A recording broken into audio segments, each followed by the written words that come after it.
আমার দেশের এত সুন্দর একটা পর্যটন কেন্দ্র দেখুন না, কত না মনোমুগ্ধকর পরিবেশ কক্সবাজার। কিন্তু দুঃখের বিষয় হলো কি জানেন, এটাকে যে সুন্দর করে সাজাইবে এমন একটা লিডারশিপ বাংলাদেশের নাই, আছে শুধু দুর্নীতি আর দুর্নীতি।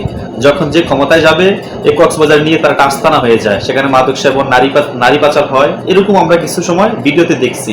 তা আমরা চাই এই বর্তমান সময় বর্তমান সরকার যেন একটা ভালো একটা পদক্ষেপ নেয়। এই কক্সবাজার যদি আপনারা 100 কোটি টাকা সেখানে খরচ করে সুন্দর করে একটা পরিবেশ তৈরি করেন, আপনি সেখান থেকে বছরে 1000 কোটি টাকা ইনকাম করতে পারবেন।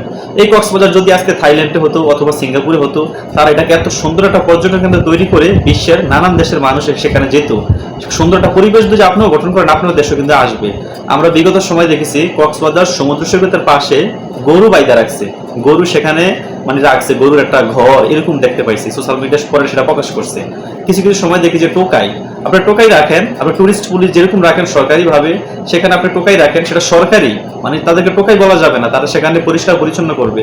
টোকাই কেন সেখানে যাই বোতল টোকাইবো।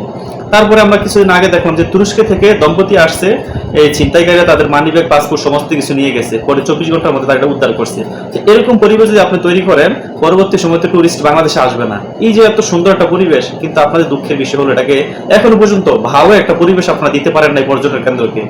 তো মাননীয় মন্ত্রী সাহেবা যিনি আছেন, আফরোজা খামন রিতা, স্ক্রিনে যাকে দেখতেছেন, সে হলো পর্যটন কেন্দ্র মন্ত্রী, পরিবেশ বান্ধব পর্যটন কেন্দ্র মন্ত্রী হিসেবে তাকে দায়িত্ব দিয়েছে। তবে তার দৃষ্টি আকর্ষণ করে বলতে চাই, ম্যাডাম আপনি কমপক্ষে এই কক্সবাজার সমুদ্র সৈকতটাকে একটা সুন্দর পরিবেশ হিসেবে গড়ে তুলুন, যেন বিশ্বের নানান দেশের মানুষের সেটাকে উপভোগ করতে পারে।